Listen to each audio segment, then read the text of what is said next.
Good day, everybody. We're gonna sit here. We're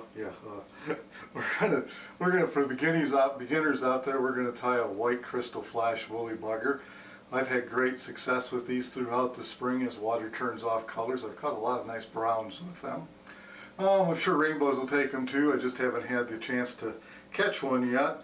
And I've got a 3/16 gold cone on a number 8 Daiichi 3 extra long hook.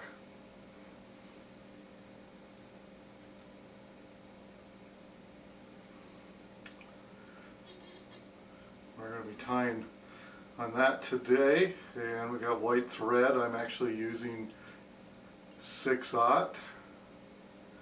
And basics for tying a nice looking fly, any fly will catch fish, no matter how bad it looks, is to lay a nice even base.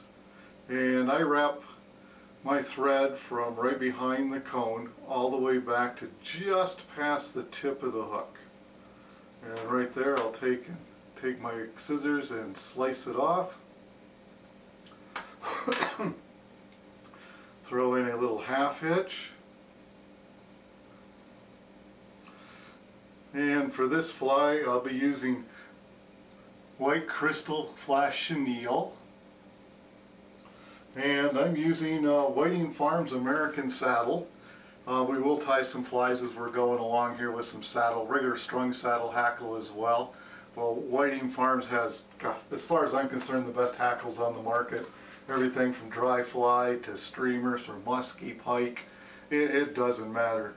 And you can see I also laid out some of the reels I use from Snowbee, and I use their rods. Now, if you're a beginner fisherman, fly fisherman, the classic reel, classic rods with the thistledown line is a great way to start.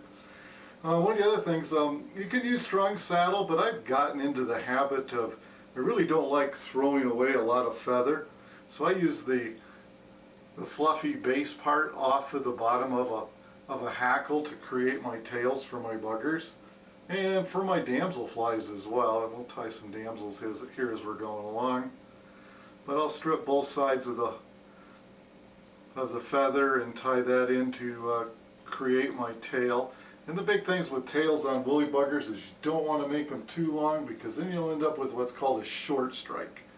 The fish will strike that tail, but he won't get anywhere near the point of that hook. And so then you've just missed a great opportunity.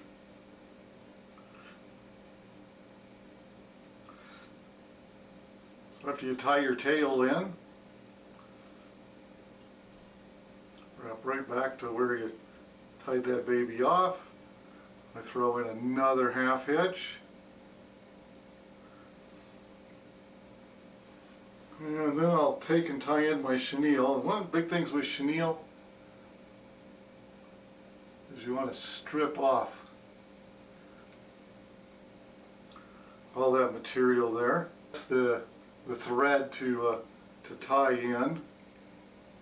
That way you don't end up with a big hump.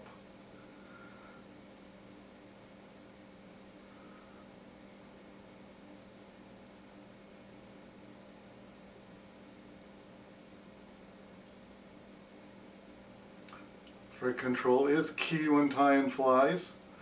I haven't tied in actually a long time. I used to tie thousands of flies when I was guiding. I was a guide in Montana for many, many years. And I take my saddle and I pull it, spread it out, fluff it out like this. And then I actually wet my fingers. I wet that tip down before I tie it in. It just makes it easier to tie in, and you don't end up with all these feathers splaying all over the place, and you end up with a nicer looking fly that way.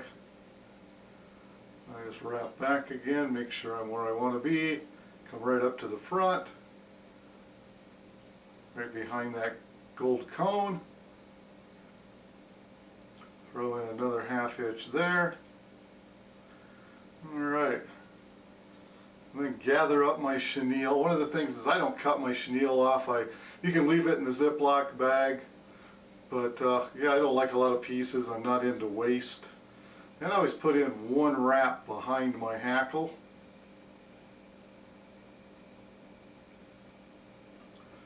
and then wrap forward. Nice, tight, even. So you end up with a beautifully smooth body. Not that the fish cares, but you know, when I used to tie flies for a living and for guiding and for the shop and stuff, we had a saying, we tied flies to catch fish, then we tied flies to catch fishermen. You know, the prettier the fly, the more fishermen you catch. Tie that off. Throw another half hitch there. Then I wet that, pull that up as well.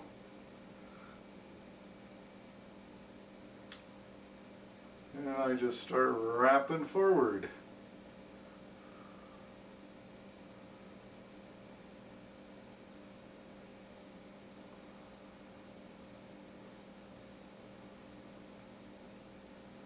And when I get up to where the head is going to be, I throw in 2 wraps, grab my thread, do 2 to 3 wraps with that. And when you go to cut your hackle off, always come in and cut upwards. That way you will not cut your thread off. I pull it all back, throw in a couple more wraps, grab my whip finisher. I pull my hackles back too. That's where wetting your fingers comes in handy, and I do 5 rounds with the whip finisher, come up. There you go, you've got a perfect woolly bugger.